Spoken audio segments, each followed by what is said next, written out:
아, 그 특수 경매를 이제 주로 하시는 거잖아요. 예, 그렇죠. 그 일반 경매는 아예 쳐다보지 않으세요? 아니 일간 경매를 쳐다보는 건 안 쳐다보는 건 아닌데 네. 주로 특수 경매를 많이 한다는 얘기죠. 그래서 일반적으로 봤을 때 네. 특수 경매는 뭐냐 네. 이제 이런 얘기인데 그렇죠. 네.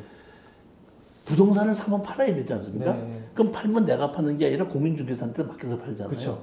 그럼 내가 샀을 때 네. 내가 산 걸 그대로 공인중개사 맡겨서 팔아줄 수 있는 물건은 그건 일반 경매예요. 네. 근데 내가 사갖고 공인중개사한테 팔아달라고 했을 때 팔지 못하는 물건, 네. 예를 들어서 뭐 땅만 사고 건물은 사지 않는다든가 네. 지분으로 돼 있다든가 네. 이런 걸 가지고 공인중개사한테 팔아달라면 팔아주지 못하죠. 그쵸. 그렇지만 그게 경매로는 매물이 됩니다. 네. 네. 근데 이걸 일반인들은 이걸 해결하지 못하면 공인중개사들이 팔아주지 못하기 때문에 네.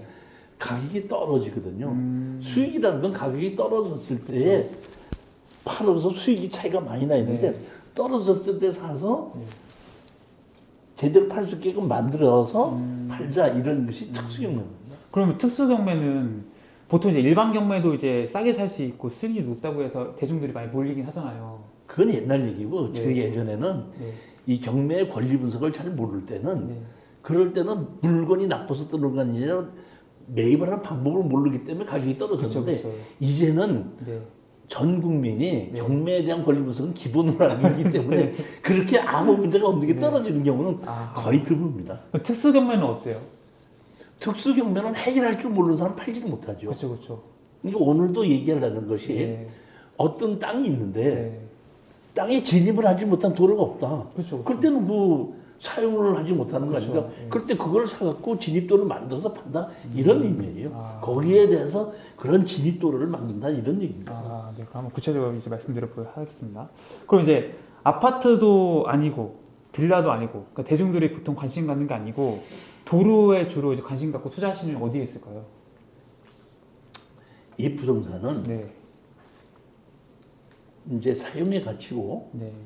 사용의 가치는 제일 먼저 해야 되는 것이 네. 인허가예요. 네. 인허가. 요새 무슨 뭐 대장동 사건도 많이 네. 나오는데 거기에 어떤 인허가를 받느냐 이런 얘기거든요. 네. 인허가를 받을 수 있는 것에 따라서 땅의 가격이 달라지는 거예요. 땅이 좋아서 비싸지는 것이 아니라 아. 인허가를 어떤 인허가를 받느냐에 네. 따라서 땅의 가치가 달라지는 아. 거예요. 그런데 네.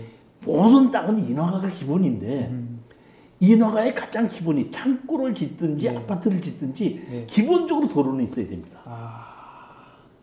그러니까 이제 땅의 가치란 건 결국엔 뭐 우리가 입지 뭐 이런 거 많이 얘기하지만 사실 이제 본질은 인허가다. 그렇지 그러니까 인허가죠. 이제 그린벨트 같은 게 개발 안 되니까 땅을 산 거고. 그렇죠. 그런 아. 거죠. 인허가죠.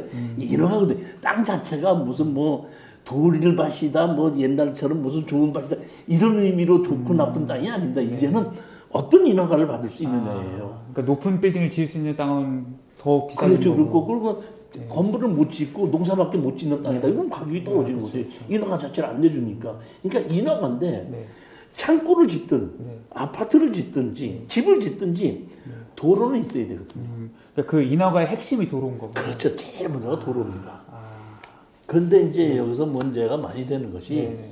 도로가 있고 통로가 있어요. 통로요? 통로. 통로에. 네, 통로. 네.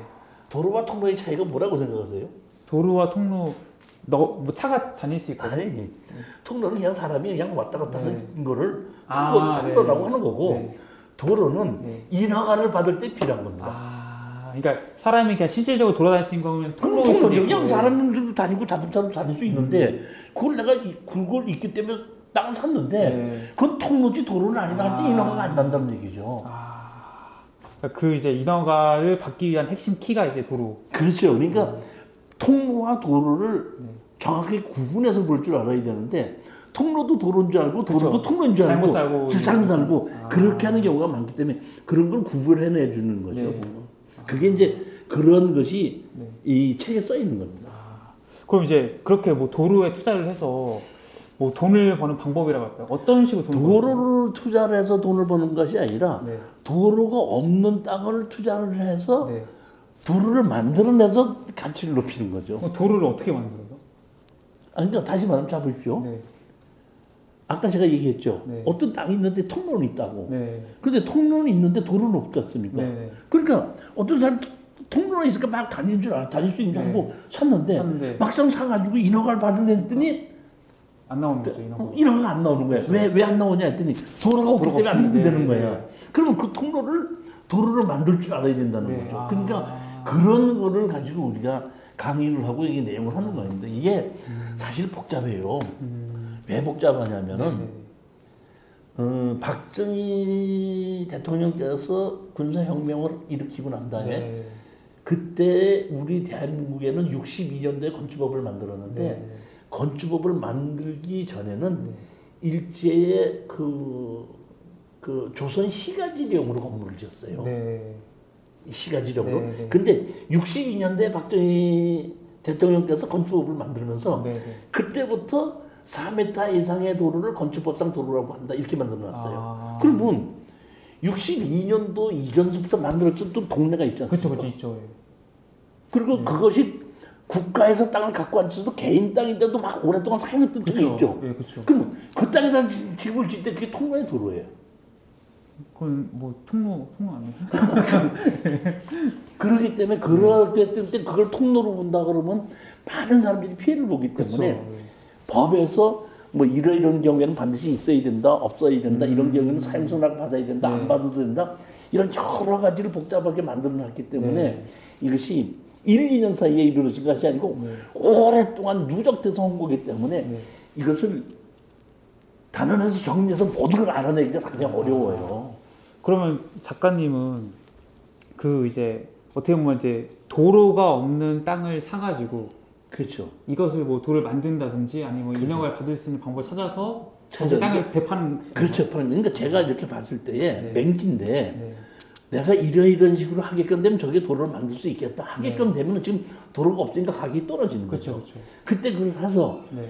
제가 인허가를 절차를 밟아서 도로를 만들어내는 거죠. 네. 그래가지고 제3자가 인허가 거기에 건물을 지을 수 있게끔 인허가를 받게끔 해서 파는 것이 이 도로라는 겁니다. 그럼 뭐 저같이 그냥 아무것도 모르는 사람 봤을 때는 그렇게 도를 만들 수 있는 방법이 예를 들어서 맹지를 사서 옆에 도로 붙은 땅을 사는 거밖에 뭐 딱히 떠오르는 방법이 없거든요. 어떤 방법들이 있는 거예요? 그 이제 보면 그런 것이 오랫동안 했기 때문에 건축법에 보면은 네. 건축법 제2조에 보면은 네. 사람과 자동차 통행이 가능한 도로가 건축법상 도로다. 네. 거기다 보면 건축법 44조에 네. 또 뭐라 했냐면 출입에 지장이 없는 경우는 그러하지 아니하다 이런 것도 있습니다. 네. 그다음에 미만의 지역에서는 건축법상 도로를 적용하지 아니한다 이런 것도 있고. 네. 그다음에 다른 사람이 이미 그 사용 승낙을 해줬죠. 네. 다시 말하면 건축법에서는 다른 사람의 땅을 할 때는 사용 승낙을 받아오라고 그쵸, 했지 않습니까? 그쵸. 그러니까 내가 우리 그 사장님의 네. 사용 승낙을 받았다 이런 얘기. 네, 네. 그럼 받아서 쓰고 있는데 네. 사장님이 바뀌든지 내가 바뀌면 그 돈 또 내야 돼요? 안 내도 돼요? 글쎄요. 또 내야 되지 않을까? 그런 경우에 아. 그런 경우에 어떻게 한다? 아. 한 번 냈는데 사람이 바뀌었다고 또 내야 되냐? 아. 안 된다. 그렇기 때문에 동도로를 이용하여 건축허가를 받은 적이 있을 때는 또 다시 사용승낙을 안 받아도 된다. 이런 것이 만들어져 있다는 얘기입니다. 그 이게 진짜 뭐 그 읍면리 뭐 조례 이거 다 알아야겠네요. 그러니까 다시 말하면 네. 법을 알아야 되고 네. 시행령을 알아야 되고 조례를 알아야 네. 되고 네. 그다음에 또 하나 알아야 될 게 가장 중요한 것이 여기는 담당자의 권한을 많이 줬어요. 담당자의 권한. 담당자에게 네. 그 권한을 많이 줬다 이런 얘기는 네. 어떤 땅에 도로를 만들어야 되는데 여기가 옛날서부터 아까도 얘기했던 네. 100년 전, 200년 전부터 마을 안길이라고 생각하면 네. 사용승낙서 없이 해주는다. 네네네. 근데 어떤 담당자는 아니야 사용승낙 받아. 아, 네. 할 수 있고 두고 어떤 담당 아니 옛날서부터 이 만들어진 동네니까 이거 사용승낙 안 받도 돼. 그러니까 담당자의 주관이 많이 왔다 갔다 한다. 그러니까 예를 들어서 같은 뭐 공무원이라도 어떤 공무원 된다, 어떤 안 그렇지. 된다 이런다는 거죠. 그럴 수도 있다 이런 얘기죠. 그러니까 그런 거를 다 처리해야 되는데 기본적인 원칙을 이제 가지고 제가 도로에 대한 것을 책에다 써놓고 네. 이런 경우에 이렇게 되고 이런 경우에 이렇게 이렇게 설명을 해서 나열을 해놔서 이제 좀 이건 해줄 수 있는데 담당자가 안 해준다 할 때는 이 법이 이렇게 되고 조례가 이렇게 돼 있는데 이건 해줘도 되지 않겠냐고 어필할 수가 있는 거죠. 그 설득하면 되는 거고. 그럼 설득을 해보면 담당자 가만히 있으면 당신이 어필하는 게 맞습니다. 그런데 그런 식으로는 해드리겠습니다. 이렇게 갈 수도 있거든요. 보면. 제가 그렇게 해서 네. 실질적으로 통로가 있는데 도로를 놓고 통로가 있는 거죠. 네. 지적도상 도로도 없고 도로법에 의한 도로 대상에 올라가 있지 않은 현황 통로를 가지고 네. 담당자를 이렇게 됐으니까 이게 현황 도로로 인정해 주는 게 맞지 않느냐 네. 해가지고 통로를 도로로 해서 인허가를 받는 게 상당히 많아요. 그 책에도 있더라고요. 이제 완전히 네. 있습니다. 얘도. 그 작가님은 부동산 투자를 하신 지가 얼마나 되셨나요? 아니 저는 네. 대학을 건축과를 졸업을 했어요. 네. 그러고 하고 이제 사실은 한양주택에 있으면서 네. 이제 그 중동에서도 한 6, 7년을 근무했습니다. 네. 그리고 와서 이제 개인적으로 조그만 건설회사를 만들어가지고 그 개인적으로 건설을 많이 했어요. 근데 네. 저는 뭐 돈이 없는 사람이기 때문에 큰 건설을 못하고 네. 주택을 많이 지었었어요. 단독다가구시였던 단독주택. 네. 그때에 내가 무슨 뭐 이걸 공부하기 위해서 강의하기 위해서 했는 게 아니라 그 집 짓는 사람한테 수주하기 위해서 네. 아니 내가 그 개방료만 받아들이고 내가 이거 해줄 테니까 네. 그 집 나한테 맡기죠. 네. 하다 보니까 내가 그 한 2, 30년 동안을 네. 수십 건을 가지고 내가 허가를 받아본 거예요. 그러랬는데 이제 IMF 때 이제 어려워졌죠. 네, 그렇죠. 그때 이제 경매가 되면서 네. 경매를 제가 알게끔 됐고 네. 아 경매라서 돈이 되는구나 알게끔 되면서 네. 지금 이제 강의하게끔 됐는데 네. 그때 내가 이제 젊었을 때 한 20년 동안 건설을 하고 허가를 받아보고 개발하기 허가 받아보고 토지 네. 분할도 해보고 도로도 만들어보고 했던 그 기억이 네. 새로 나면서 이제 강의를 하게끔 된 거죠. 그러니까 그 수십 년간의 경험이 완전 쌓여서 그게 있기 때문에 이게 하는 것이지 그 사람은 그치 그건 못할 것 같아요. 이게. 일반 사람들이 이거 할 수가 없어요. 왜냐면 경험이 쌓여 있지 않으면 그렇죠. 할 수가 없습니다. 알 수가 이게 없어요. 사례가 이론 없어요. 갖고는 안 네. 되는 얘기입니다. 예, 뭐. 그러면은 그렇게 이제 뭐 도를 내든 뭐 허가를 받든 하는 식으로 해가지고 그 땅의 가치를 몇 배까지나 올려보신 거예요? 보통 보면은 네. 그 도로가 없었을 때 도로가 생기면은 3배 정도의 가치는 나와요. 예를 들어서 기본적으로 10만 원 주고 샀다 그러면은 30만 원까지. 30만 원까지는 갑니다. 그럼 좀 극적인 사례 없으세요? 지금까지 했던 중에서 뭐 몇십 배가 올랐다든지 이런 거. 뭐 몇십 배까지는 아니고 네. 그냥 도로가 없을 때 도로를 만들었을 때에 뭐 그냥 한 두서너 배 정도는 올리는 건 그건 기본적으로 최소 깔고 예, 만드는 거죠. 최소 그건 기본으로 가는 겁니다. 그럼 이게 수익률이 진짜 엄청나네요. 다른 부동산 투자보다도. 뭐 승률이 많지는 하지만은 네.